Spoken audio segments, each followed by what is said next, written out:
channel. Hello everyone, welcome to my channel Tashika classes. तो ये हमारा लेक्चर 7th है। आई होप आप लेक्चर जितने भी हैं 1 2 3 4 5 6 तो उसको अच्छे से रिवीजन करके आए होंगे और प्री रीडिंग करा के आए होंगे। ठीक है, तो चलिए स्टार्ट करते हैं। हम देख लेते हैं पहले हमने क्या क्या पढ़ लिया था। तो लेक्चर फर्स्ट में हमने पढ़ लिया था ये इंट्रोडक्शन, हमारा भूमि पाठ हमने बहुत अच्छे से कंप्लीट किया था। भूमि उपयोग और भूमि संसाधन का संरक्षण, मृदा, यहाँ पर हमने भूस्खलन को बहुत अच्छे से पढ़ लिया था। मृदा परिच्छेदिका, मृदा और मृदा निर्माण के कारक, मृदा का निम्नीकरण और संरक्षण के उपाय। देखो यहाँ पर मैं आपको एक चीज बताती हूँ। देखो यहाँ पे ये रक्षक मेखला है ना, ये वर्ड रिपीट होगा तो इसको अच्छे से रिवाइज कर लेना। ठीक है, वैसे मैं आपको यहीं पर रिवाइज करा देती हूँ। ठीक है, क्योंकि ये आपको रिपीट होगा। रक्षक मेखलाएं क्या होती हैं? तटीय प्रदेशों और शुष्क प्रदेश। तटीय प्रदेश और शुष्क प्रदेश मैंने आपको बताया हुआ है। ठीक है, में पवन गति यानी जो विंड होता है उसकी गति यानी स्पीड को रोकने के लिए वृक्ष कतार यानी जो पेड़ हैं उसे कतार यानी एक लाइन में लगाया जाता है, ताकि मृदा आवरण को बचाया जा सके, यानी मृदा के कवर को बचाया जा सके। देखो यहाँ पे अपनी इमेज देख लिया है। ठीक है, तो ये हमने बहुत अच्छे से इसको एक्सप्लेन कर लिया था। जल को हमने बहुत अच्छे से पढ़ा था। जल उपलब्धता की समस्याएं, जल संसाधनों का संरक्षण, हमारा ये लास्ट टॉपिक था। ठीक है, तो चलिए स्टार्ट करते हैं इस वीडियो को। चलिए कॉपी पेन ले लीजिए।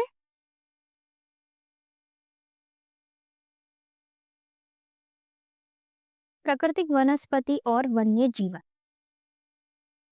यानी इंग्लिश में बोले तो natural vegetation and wild life के बारे में हम पढ़ेंगे। ठीक है, स्कूल के बच्चे हस्तशिल्प प्रदर्शनी में घूम रहे थे। हस्तशिल्प क्या होता है? Handicraft exhibition. हैंडीक्राफ्ट यानी जो हाथ से बनाई हुई चीजें होती हैं, ठीक है, उसे हम हस्तशिल्प बोलते हैं। ठीक है, प्रदर्शनी की वस्तुएं देश के भिन्न भिन्न यानी दूसरे दूसरे भागों से एकत्रित की गई थी, यानी इकट्ठी की गई थी। मोना ने एक थैले में यानी बैग में एक थैला हाथ में उठाया और उत्साह से यानी एक्साइटेड होके से कहा, यह एक सुंदर हैंड बैग है, यानी हाथ से बनाया हुआ बैग है। अध्यापिका यानी टीचर ने कहा, हाँ ये जूट से बना हुआ है। क्या आप उन टोकरियों, दीप छत्रों, ये ना थोड़ा आप मैं बताऊंगी क्या होता है, और कुर्सियों यानी चेयर को देखते हैं, वे बेत और बांस की बनी हुई होती हैं। ठीक है, भारत के पूर्वी और उत्तर पूर्वी आर्द्र प्रदेशों, आर्द्र यानी आर्द्र यानी मॉइस्चर वाले प्रदेश जो एरिया होते हैं में बांस प्रचुर मात्रा में यानी बहुत अधिक मात्रा में पैदा किया जाता है। जैसी रेशमी स्कार्फ देखकर उत्साहित थी, यह खूबसूरत स्कार्फ देखो। अध्यापिका ने स्पष्ट किया यानी क्लियर किया कि ये रेशम कीटों से प्राप्त किया जाता है। देखो यहाँ पर ये इमेज दिखा रखा है कि ये रेशम कीट है। ठीक है,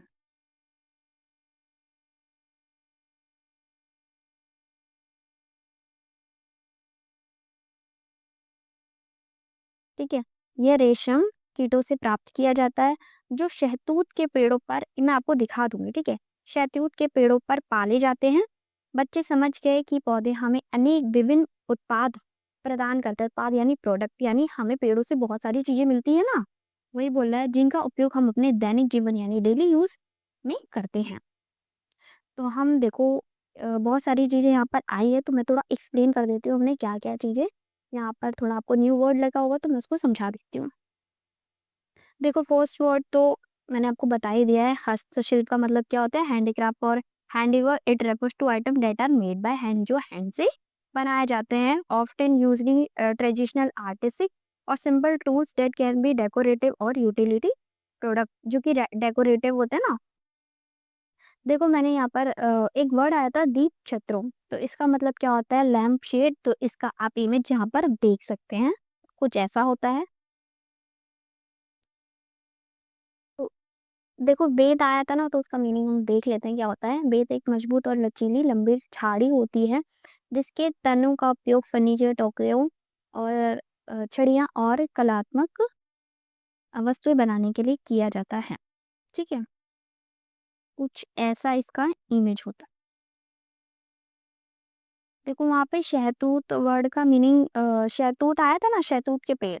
तो यहाँ पर मैं आपको बता रही हूँ शहतूत का पेड़ जिसे अंग्रेजी में मलबरी ट्री कहते हैं या तूती भी कहते हैं। ठीक है। तो ये एक फास्ट ग्रोइंग यानी तेजी से बढ़ने वाला पेड़ है जो अपने मीठे रसीले फलों शहतूत के लिए जाना जाता है, जिसका उपयोग फल के रूप में किया जाता है और ये रेशम कीट पालन में भी महत्वपूर्ण है। ठीक है।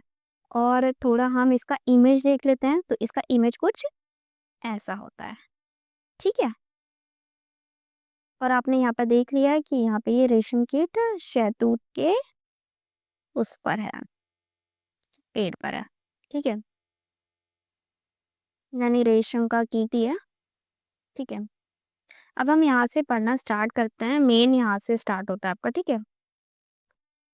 प्राकृतिक वनस्पति और वन्य जीवन यानी जो नेचुरल वेजिटेशन और वाइल्ड लाइफ होती है। ठीक है। केवल स्थल मंडल, जल मंडल और वायुमंडल के बीच जुड़े एक संकरे क्षेत्र में ही पाए जाते हैं। देखो मैं थोड़ा इंग्लिश में भी आपको बता देती हूँ इसका मीनिंग क्या होता है। ठीक है। स्थल मंडल को हम इंग्लिश में क्या बोलते हैं? लिथोस्फेयर। जल मंडल को हम हाइड्रोस्फेयर बोलते हैं और वायुमंडल को हम एटमॉस्फेयर बोलते हैं। ठीक है। अब यहाँ पे क्या लिखा है? केवल स्थल मंडल, जल मंडल, वायुमंडल के बीच जुड़े एक संकरे। संकरे यहाँ पर हम वर्ड नैरो के लिए हम यूज करते हैं। ठीक है। संकरे क्षेत्र में ही पाया जाता है जिसे हम जैव मंडल, इंग्लिश में हम बायोस्फीयर कहते हैं। ठीक है। तो मैं थोड़ा इसको आपको एक्सप्लेन कर देती हूँ। देखो वायुमंडल, जलमंडल और स्थल मंडल पृथ्वी के तीन मुख्य परिमंडल क्षेत्र हैं। स्थल मंडल पृथ्वी की ठोस बाहरी परत है। ठीक है। बाहरी यानी आउटर है, परत है जिसमें चट्टानें और मिट्टी शामिल है। जलमंडल पृथ्वी का वह भाग है जो जल से ढका हुआ है, जैसे कि महासागर, नदियां और झीलें।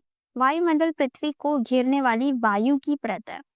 ठीक है। परत है जिसमें गैसें शामिल है जो पृथ्वी के तापमान को नियंत्रित यानी कंट्रोल करती है, यानी टेम्परेचर को कंट्रोल करती है। हमें सूर्य के विकिरण से बचाने में मदद करती है। विकिरण का मतलब मैं आपको भी एक्सप्लेन कर दूंगी। देखो यहाँ से हम विकिरण का मतलब एक बार समझ लेते हैं। एक प्रकार की ऊर्जा यानी एनर्जी है जो कणों या तरंगों के रूप में एक स्रोत से अंतरिक्ष या पदार्थ में फैलती है। ठीक है। ये ऊर्जा सूर्य के प्रकाश, ऊष्मा यानी हीट, रेडियो तरंगों या एक्सरे जैसी चीजों में से हो सकती है। विकिरण या तो यहाँ से ही हम इतना ही हम देखते हैं। ठीक है। विकिरण का मतलब आपको समझ में आ गया। ये एक प्रकार की ऊर्जा जो कणों और या तरंगों के रूप में एक स्रोत से अंतरिक्ष या पदार्थ में फैलती है। ठीक है। देखो संग्रह वर्ड आया था ना जिसका मैंने आपको इंग्लिश में बताया था, नैरो। ठीक है। अर्थात सिकुड़ने से प्राप्त स्थिति। जब सिकुड़ जाता है तो उससे प्राप्त स्थिति। ठीक है। निकलने के लिए कम जगह होना संकरा होना कहलाता है। लोगों के लिए निकलने के क्या लिखा है? लोगों के निकलने के लिए रास्ते का संकरा होना यानी पतला होना, है ना, कम जगह होना। तो यहाँ से आप रिलेट कर सकते हैं। तो आप यहाँ से डेफिनेशन बना सकते हैं, मतलब क्वेश्चन लिख सकते हैं। स्थल मंडल, जलमंडल और वायुमंडल क्या होते हैं? वैसे तो आपको पता ही होगा, 6, 7, 8 में आपने ये चीजें मतलब 7th में आपने पढ़ा ही होगा। ठीक है। जिसे हम जैव मंडल कहते हैं, या आप क्वेश्चन लिख लेना जैव मंडल किसे कहते हैं, जिसे हम इंग्लिश में क्या बोलते हैं? बायोस्फीयर। जैव मंडल में सभी जीवित जातियां जीवित रहने के लिए एक दूसरे से परस्पर संबंधित और निर्भर रहती हैं। इसका मीनिंग हम देख लेते हैं। देखो जैव मंडल में सभी, देखो क्या लिखा है? जैव मंडल में सभी जीवित जातियां जीवित रहने के लिए यानी सरवाइव करने के लिए, यानी अच्छे से जीवित रह सके, रहने के लिए एक दूसरे पर परस्पर यानी इंटर रिलेटेड, एक मिनट, इंटरडिपेंडेंट रहती है, एक दूसरे पर निर्भर करती है ना, संबंधित और निर्भर रहती है। ठीक है। इन जीवन आधारित तंत्र को हम पारितंत्र कहते हैं। इन जीवन आधारित तंत्र को हम क्या बोलते हैं? पारितंत्र कहते हैं। देखो तंत्र को इंग्लिश में हम क्या बोलते हैं? सिस्टम। और पारितंत्र को हम इंग्लिश में क्या बोलते हैं? इकोसिस्टम। तो आप आपसे क्वेश्चन बनाएंगे कि इकोसिस्टम क्या होता है। ठीक है। वनस्पति देखो आप इकोसिस्टम का आंसर यानी पारितंत्र का आंसर क्या लिखेंगे? जैव मंडल में सभी जीवित जातियां जीवित रहने के लिए यानी सरवाइव करने के लिए एक दूसरे से परस्पर, ठीक है, परस्पर संबंधित और निर्भर रहती हैं। इस जीवन आधारित तंत्र को पारितंत्र कहते हैं। ठीक है। वनस्पति और वन्य जीवन बहुमूल्य संसाधन है यानी वैल्यूएबल संसाधन है, बहुत ज्यादा उसका इम्पोर्टेंस है। ठीक है। वनस्पति आप समझ गए, पेड़ पौधे, और वन्य जीवन यानी वाइल्ड लाइफ। ठीक है। ये मैंने जब ये चैप्टर स्टार्ट हो रहा था ना, तब भी मैंने आपको एक्सप्लेन किया था। ठीक है। पौधे हमें इमारती लकड़ी देते हैं, प्राणियों को आश्रय आश्रय देते हैं यानी शेल्टर देते हैं, यानी रहने की जगह देते हैं। ठीक है। ऑक्सीजन उत्पन्न करते हैं, यानी प्रोड्यूस करते हैं, जिससे हम सांस लेते हैं। फसलों को उगाने के लिए आवश्यक मृदा की सुरक्षा करते हैं, यानी जो नेसेसरी मृदा होती है, सॉइल होती है, उसकी सुरक्षा करते हैं। रक्षक मेखला, यहाँ पे वर्ड आ गया ना आपको, तो समझ में आ गया होगा आपको। ठीक है। रक्षक मेखला के रूप में कार्य करते हैं। भूमिगत जल यानी अंडरग्राउंड वाटर जो होते हैं के संग्रह में भी सहायता करते हैं, यानी इकट्ठा करने के लिए भी सहायता करते हैं, यानी मदद करते हैं हमें। फल, लेटेक्स लेटेक्स तारपीन का तेल, गोंद, औषधीय पौधे यानी जो मेडिसिनल जो प्लांट्स होते हैं, ठीक है, जिनसे हम मेडिसिन लेते हैं, और कागज कागज प्रदान करते हैं। तो यहाँ पर देखो कितने ज्यादा पेड़ इंपॉर्टेंट होते हैं। यहाँ से आप क्वेश्चन भी बना सकते हैं कि पेड़ों की क्या इंपॉर्टेंस है। ठीक है। पेड़ हमारे लिए क्यों जरूरी होते हैं, तो यहाँ से आप क्वेश्चन का आंसर लिख सकते हैं। जो आपके अध्ययन यानी स्टडी के लिए अत्यधिक आवश्यक है। पौधों के असंख्य उपयोग है, माने माने अनगिनत, मतलब हम उसकी संख्या भी नहीं कर सकते। ठीक है। उनमें आप कुछ और जोड़ सकते हैं, इतने सारे तो उन्होंने बता दिए। ठीक है। देखो ये इमेज देखो, ये क्या है? ब्रह्मकमल एक औषधीय बूटी है। ये वाली इमेज देखिए आप, इसे हम किलकिला बोला है। यहाँ पे किंगफिशर की ये आपको पिक्चर प्रोवाइड की गई है। ठीक है। अब हम यहाँ पे वन्य जीवन के बारे में पढ़ेंगे। वन्य जीवन के अंतर्गत यानी उसके अंदर जंतु यानी एनिमल्स, पक्षी यानी बर्ड्स, कीट यानी इंसेक्ट, और जलीय जीव रूप आते हैं।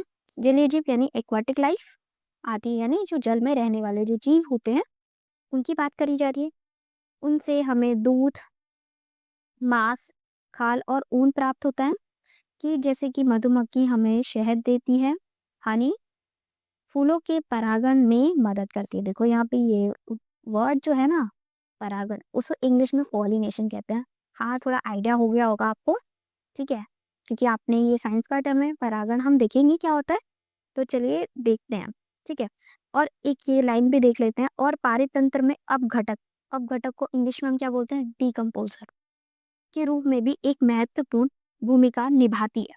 तो इन दोनों वर्ड का मीनिंग हम यहाँ पे समझ लेते हैं। पारितंत्र का मतलब इंग्लिश में हमने क्या बताया था आपको?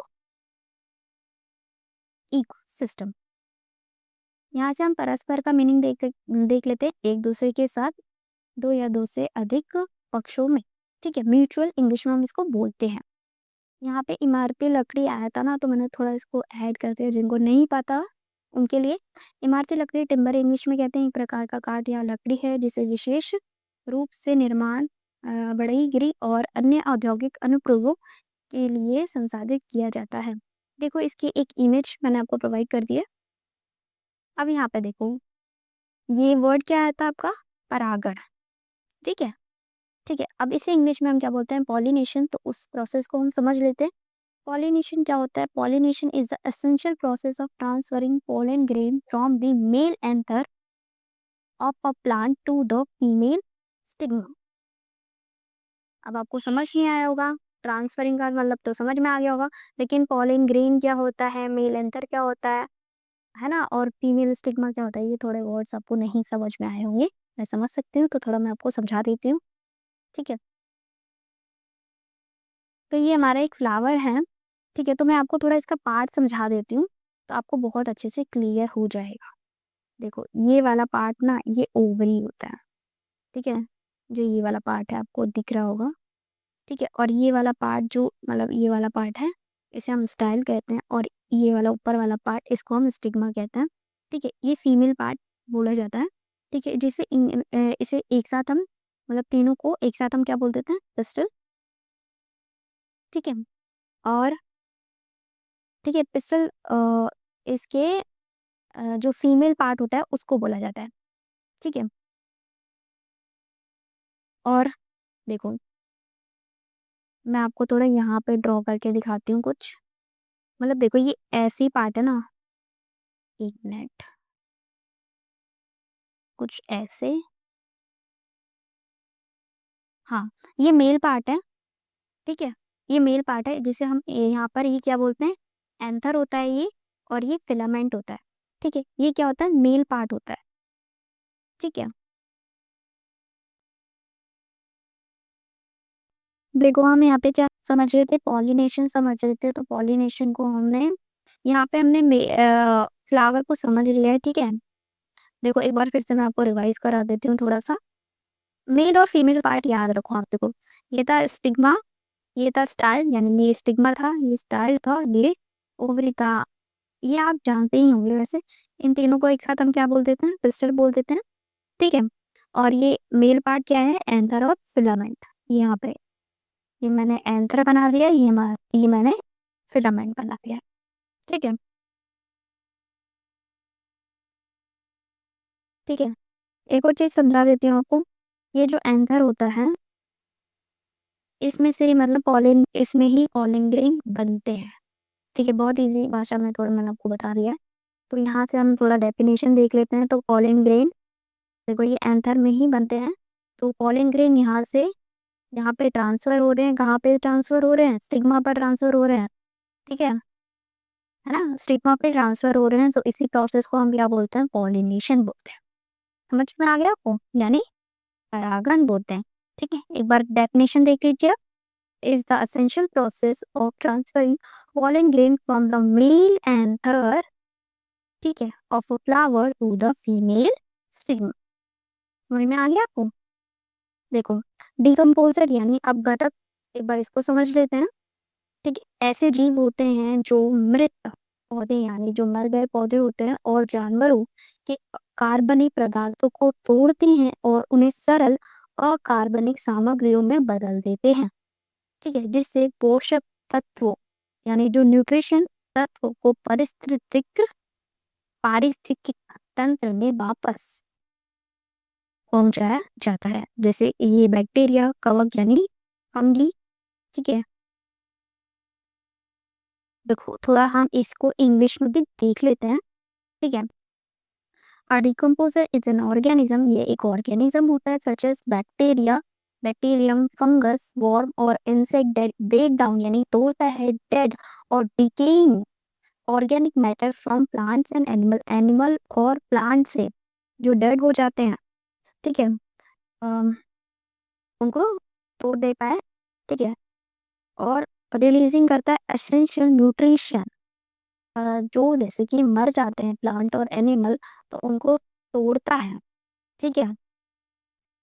और उनमें से एसेंशियल जो न्यूट्रिशन होता है वो बैक मतलब यानी वापस कर देता है इकोसिस्टम को और प्रोड्यूसर के लिए, लाइक प्लांट, ताकि वो ऑब्जर्व कर सके और उसका यूज कर सके, ठीक है।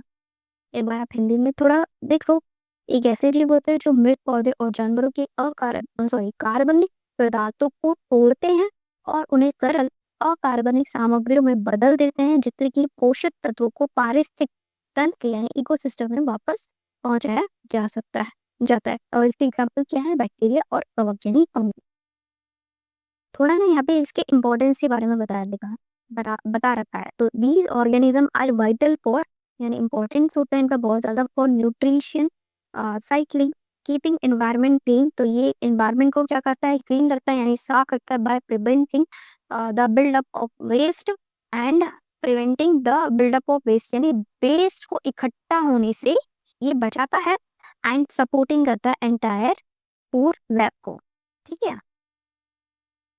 देखो हम यहाँ पे थे ना, फूलों के परागण में मदद करती है। आपको ये वाली लाइन बहुत अच्छे से समझ में आ गई, यानी पॉलिनेशन में हेल्प करती है। ठीक है। और पारितंत्र में अपघटक के रूप में भी एक महत्वपूर्ण भूमिका निभाती है। अपघटक में एक महत्वपूर्ण भूमिका निभाती है। चिड़िया अपने भोजन के लिए कीटों यानी इंसेक्ट पर निर्भर करती है, यानी डिपेंड करती है, और अपघटकों के रूप में कार्य करती है, यानी डिकम्पोजर के रूप में भी कार्य करती हैं। ठीक है। गिद्ध एक वृद्ध वृद्ध जीव जंतुओं को खाने के कारण एक अपमार्जक है। अपमार्जक को इंग्लिश में हम स्कैवेंजर कहते हैं। ठीक है। और पर्यावरण का एक महत्वपूर्ण शोधक समझा जाता है, यानी क्लींजर, मतलब देखो साफ करता है ना। यानी देखो हमने क्या इसका वो पढ़ा था, हमने इम्पोर्टेंस पढ़ा था कि चलो मैं आपको दिखा ही देती हूँ। देखो यहाँ पे क्या लिखा है कि ये keeping environment clean by preventing buildup of waste. तो ये प्रिवेंट करते हैं, बिल्डअप नहीं होने देते हैं वेस्ट को, इसलिए एनवायरनमेंट क्या रहता है, क्लीन रहता है।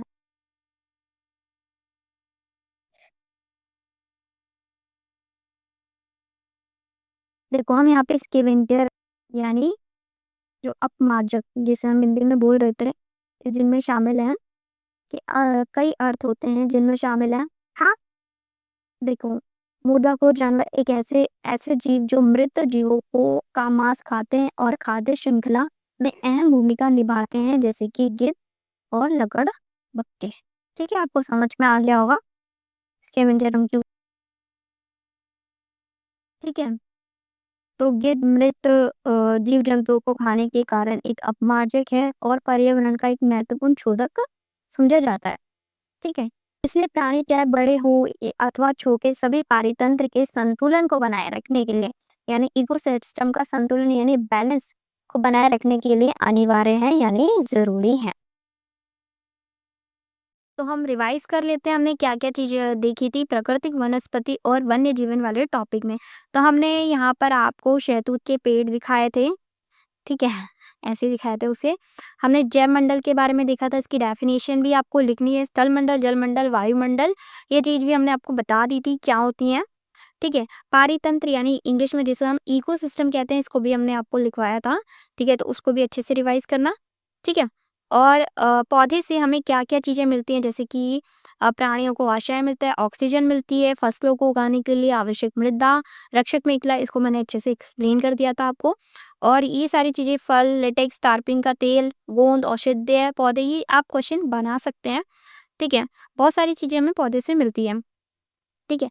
और हमने यहाँ पर ये भी देखा था, वन्य जीवन के अंतर्गत जंतु, पक्षी, कीट और जलीय जीव के रूप में आते हैं। तो हमें यहाँ से क्या क्या चीजें मिलती है, तो दूध दूध मांस, खाल, ऊन प्राप्त, ऐसी ये सारी चीजें होती है। शहद मिलता है और फूलों के परागण में मदद मिलती है। इस लाइन को हमने बहुत अच्छे से समझा। परागण यानी पॉलिनेशन क्या होता है, इसको हमने समझा, अच्छे से समझा। और पारितंत्र यानी जो इकोसिस्टम में होता है, में अपघटक यानी डिकम्पोजर के रूप में एक महत्वपूर्ण भूमिका निभाती है। तो इसको हमने अपघटक को बहुत अच्छे से समझा था, डिकम्पोजर्स। ठीक है।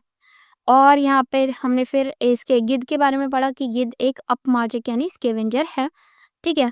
और ये एक क्लींजर का काम करता है। तो हमने बहुत अच्छे से इस टॉपिक को अच्छे से कंप्लीट कर लिया है। ठीक है। तो अगली वीडियो में आपका क्या काम है कि आप जितने भी लेक्चर्स हो गए हैं 7 लेक्चर, उसको अच्छे से रिवाइज करके आएंगे। और प्राकृतिक वनस्पति का विवरण, इसे भी आज आप अच्छे से पढ़कर आएंगे। ठीक है। शायद मैं आपको दो टॉपिक्स कवर करूं, देखते हैं कितना हो पाता है। ठीक है।